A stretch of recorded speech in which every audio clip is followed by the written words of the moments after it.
የቀድሞ የኢትዮጵያ ብሔራዊ ምርጫ ቦርድ ሰብሳቢ ወይዘሪት ብርቱካን ሚደቅሳ በግል የህይወት ታሪካቸውና በአገሪቱ የፖለቲካ ሂደት ውስጥ የነበራቸውን ቆይታ የሚያወሳ አዲስ መጽሐፍ ለህትመት ማብቃታቸው ተሰማ። ለጉዳዩ ቅርበት ያላቸው ምንጮች እንደገለጹት የመጽሐፉ አርትዖትም ስራዎች በሙሉ ተጠናቀው ለአካላዊ ህትመት ወደ ማተሚያ ቤትም ገብቷል። መጽሐፉ በቅርብ ቀናት ውስጥም ለአንባቢያን ይደርሳል ተብሎም ይጠበቃል። ይህ መጽሐፍ የወይዘሪት ብርቱካን የህይወት ውጣ ውረድ እና የፖለቲካ ተሳትፎ የሚዳስስ እንደሆነም ተጠቁሟል። ወይዘሪት ብርቱካን በኢትዮጵያ ፖለቲካና የፍትህ ስርዓት ውስጥም ጎልተው የወጡ በ1993 ዓ.ም ነበር። በወቅቱ የፌደራል የመጀመሪያ ደረጃ ፍርድ ቤት ዳኛ ሆነው ሲያገለግሉ በሙስና ወንጀል ተጠርጥረው በፖሊስ ቁጥጥር ስር የዋሉትን የቀድሞ የመከላከያ ሚኒስትር አቶ ስዬ አብርሃን በዋስ እንዲለቀቁ በመወሰን ለዳኝነት ነጻነት ያሳዩት አቋም በብዙዎች ዘንድ አድናቆትንም አትርፎላቸው ነበር። ከዳኝነት ሙያቸው በኋላ ወደ ፖለቲካ በመግባትም በምርጫ 97 ወቅት የቅንጅት ለአንድነት ዲሞክራሲያዊ ፓርቲ ከፍተኛ አመራር በመሆንም አገልግለዋል። ከምርጫው ጋር በተያያዘም ለተወሰነ ጊዜ በቃሊቲ እስር ቤት ታስረው የነበረ ሲሆንም ከእስር ከተፈቱ በኋላ በስደት ቆይተዋል። ከ2010 ዓ.ም የፖለቲካ ለውጥ በኋላ ወደ ሀገር ቤት በመመለስ የኢትዮጵያ ብሔራዊ ምርጫ ቦርድ ሰብሳቢ ሆኖ ሀገራዊ ምርጫ ተቋሙንም የመምራት ኃላፊነትም ወስደው ሰርተዋል። አዲስ መጽሐፍ ከእነዚህ ኩነቶችና በሌሎች የግል ታሪኮች ዙሪያ የሚያጠነጥን ሲሆን በኢትዮጵያ ፖለቲካ ውስጥ ያላቸውን ተሞክሮም ያካፍሉበታል ተብሎ ይጠበቃል። በእናቱ ዮሐንስ ቦያሌው ክስ መዝገብ ላይ ከመጋረጃ የመሰከረው ግለሰብም ታወቀ። ግለሰቡም 100 አለቃ አሰፋ አድማሱ መሆኑን ተረጋገጠ። ግለሰቡ በምዕራብ ጎጃም ዞን የቋሪት ወረዳ ተወላጅ ሲሆን እስከ 2016 ዓ.ም ታህሳስ አጋማሽ ድረስ በገረመው ወንዳወቅ ብርጌድ ፋኖ አባልም ነበርም። ግለሰቡ የክልሉ ግብርና ቢሮ ኃላፊው የቀድሞ የባህር ዳር ከንቲባ ደረሰ ሳህሉ የቅርብ ዘመድ ሲሆን ከዚሁ ከባለስልጣንም ሽልማት ተቀብሏል። ከዚህ በተጨማሪም በእስር ላይ ከሚገኙት ምክር ቤት አባል ከአቶ ክርስቲያን ታደለ ጋር የቅርብ ዝምድና መሆኑ ተገልጿል። በአቶ ክርስቲያን ታደለ ምርጫ ሲወዳደሩ ምርጫውን አሸንፈው የምክር ቤት አባል እንዲሆኑ ቀስቀሳም ሲያደርግ ነበር። ይሁን እንጂ ግለሰቡ ጥቅም ፈላጊ በመሆንም በመንግስትም በታጋዮችም ዘንድም ለመመስገን ጥረት ያደረገ እንደነበረም የቅርብ ማስረጃዎች አሉ። በዚህ በቋሪት በፍኖተ ሰላም በባህር ዳር ቤትና ሌላ ንብረት ያለው ሲሆንም በአሁኑ ወቅት ፋኖን በመክዳትም ከመንግስትና ከብልጽግና ፓርቲ ጋርም እየሰራ ይገኛል። ግለሰቡ ለፍትህ ሚኒስተር ቃል ከገባኸው እኛን ባልነ መሰረት አልመሰከርክም፣ ይህንንም ያደረከው ደግሞ ከተከሳሾች ጋር ተደራድረህ ነው የሚል ዛቻና ማስፈራሪያ የደረሰበት እንደሆነም የአቃቢ ህግና የደህንነት ምንጮቹ አረጋግጠዋል። ከመጋረጃ ጀርባ የመሰከረው ይህ ግለሰብ ሊታሰርና ክስ ሊመሰረትበት እንደሚችልም ተገልጿል። ወደ ቀጣይ መረጃ ስናልፍም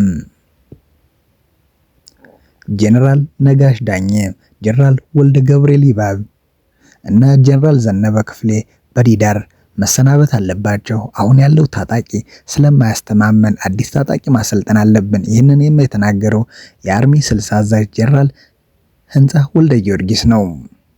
በመጨረሻ ዘመን ወንድም በወንድሙ ላይ ይነሳል እንዲልም የህወሓት ታጣቂ ቡድን አመራሮች እኔ ከኔ እገሌ በላይ የህወሓትም ተቆርቋሪ ነኝ፣ እነገሌ ለዘብተኛ ናቸው በሚልም እርስ በርስ መያያዛቸው ተሰምቷል።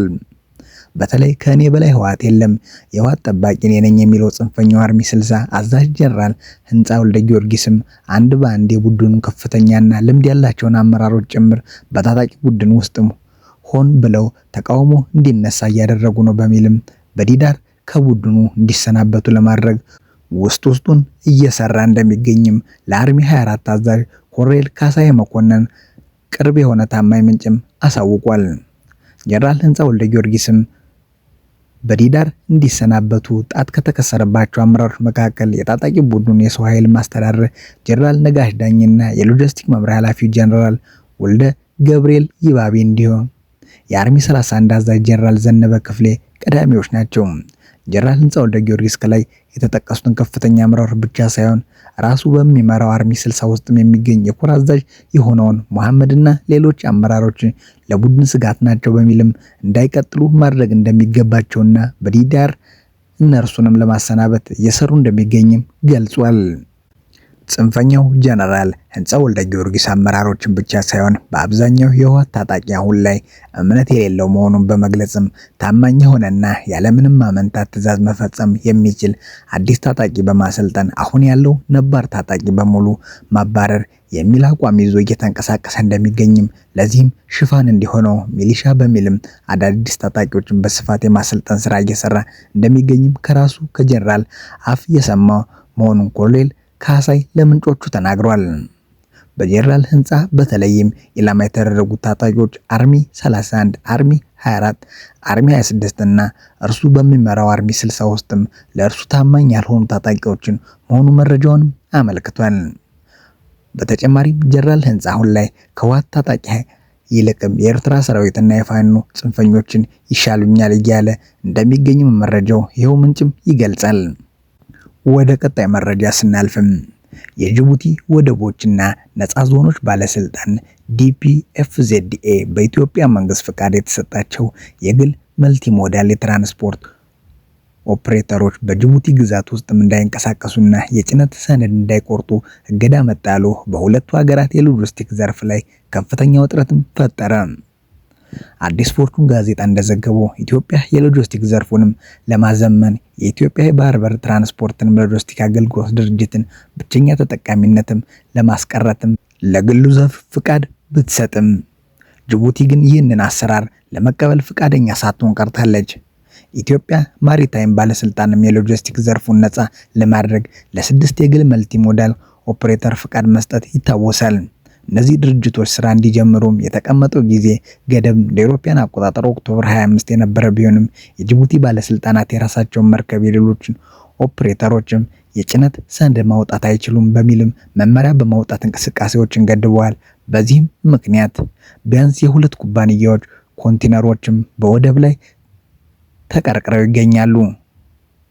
በመቶ ሚሊዮኖች የሚቆጠሩ ኢንቨስትመንት እቅድ አደጋ ላይ ወድቋል። በዘርፉ በተፈጠረው አለመረጋጋት የሁለትዮሽ የመግባቢያ ሰነድ ጊዜ በማለቁ ምክንያት ህጋዊ ዋስትና ማግኘት አስቸጋሪ ሆኗል። ጉዳዩ በቴክኒክ ኮሚቴ ደረጃ ሊፈታ ባለመቻሉ የከፍተኛ መሪዎች ጣልቃ ገብነት እንደሚያስፈልግ የዘርፉ ባለሙያዎች እየገለጹ ነው። በተለይም ጠቅላይ ሚኒስትር አብይ አህመድ እና የጅቡቲው ፕሬዝዳንት ኢስማኤል ኦመር ጌሌ በቀጥታ ካልተወያዩበት በስተቀር የሎጂስቲክ ቀውሱ በቀላሉ ሊፈታ እንደማይችል ስጋትም ተፈጥሯል። የኢትዮጵያ ሎጂስቲክ ዘርፍ ተዋናይ መንግስት ከጅቡቲ ጋር ያለውን አለመግባባት በዲፕሎማሲያዊ መንገድ በመፍታት የግሉ ዘርፍ ወደ ስራ የሚገባበትን ሁኔታ እንዲያመቻችም ጥሪ አቅርበዋል። ወደ ቀጣይ መረጃ ስናልፍም የሩዋንዳ መንግስት እንደ አውሮፓውያን አቆጣጠር በ2018 ያወጣውን የእምነት ተቋማት መቆጣጠሪያ እና መመሪያ አላከበሩም በሚል ከ10,000 በላይ የወንጌል ወይም ፕሮቴስታንት አብያተ ክርስቲያናት መዝጋቱንም ኤኤፍፒ ዘግቧል። ይህ እንደ አውሮፓውያን አቆጣጠር በ2018 የተዋወቀው አብያተ ክርስቲያናት የጤና ደህንነት እና የአደጋ መከላከያ መስፈርቶችን እንዲያሟሉ የሚያዝ ሲሆንም በተጨማሪም ሁሉም ሰባኪያንና የእምነት አባቶች የቴዎሎጂ ትምህርት ማስረጃ እንዲኖራቸው ያስገድዳል። ፕሬዝዳንት ፖል ካጋሜ በሀገሪቱ ከቅርብ ጊዜ ወዲህ እጅግ በተስፋፋበት የፕሮቴስታንት አብያተ ክርስቲያናት ላይ ጠንከር ያለ ተቃውሞ ሲያሰሙ ቆይተዋል። ካጋሜ ባለፈው ወር በሰጡት ጋዜጣዊ መግለጫ ላይ እንደኔ ፍላጎት ቢሆን ኑሮ አንድም ቤተክርስቲያን መልሼ አልከፍትም ነበር ሲሉም ተደምጧል። ፕሬዝዳንቱ አክለውም ያለብን የልማት ተግዳሮትና ጦርነት ሳያንሰን የእነዚህ አብያተ ክርስቲያናት ሚና ምንድነው? የሥራ ዕድል እየፈጠሩ ነው። አብዛኞቹ ሌቦች ናቸው፣ አንዳንዶቹ ደግሞ ዘራፊዎች ሆነዋል ሲሉ በሰላ ቃላትም ተችተዋል። ካጋሜ አብያተ ክርስቲያናትን የቀይ ግዛት ቅሪቶችም ሲሉ የገለጹ ሲሆንም ህዝቡንም በቀኝ ገዢዎችም ታታልሏቸዋላችሁ፣ ራሳችሁንም እንዲታለሉ ፈቅዳችኋል ሲሉ ወቅሰዋል። የ2018 ህግ አብያተ ክርስቲያናት ከሀገራዊ እሴቶች ጋርም እንዴት እንደሚጣጣሙ የሚያሳይ ዓመታዊ የተግባር እቅድ እንዲያቀርቡ የሚያዝ ሲሆንም ማንኛውም ከምዕመናን የሚሰባሰብ ገንዘብና እርዳታ በህጋዊ መንገድ በተመዘገበ የባንክ ሂሳብ ብቻ እንዲፈጸም ያስገድዳል። ባለፈው ዓመት ሁለቱ የቤተ ክርስቲያንን ቅርንጫፎች የተዘጉባቸው ፓስተር ሳም ሩጊራ የተባለ የእምነት አባትም ለኤኤፍፒ እንደገለጹትም እርምጃው በዋናነት ያነጣጠረው ከቅርብ ዓመታት ወዲህ በብዛትም እየተከፈተ ባለው አዳዲስ አብያተ ክርስቲያናት ላይ ነው ሲሉም ገልጸዋል። እንደ አውሮፓውያን አቆጣጠር በ2004 የህዝብ ቆጠራ እንደሚያሳየው አብዛኛው የሩዋንዳ ህዝብም የክርስትና እምነት ተከታይ ነው። ስላዳመጣችሁ እናመሰግናለን። ቸር ቆዩልን።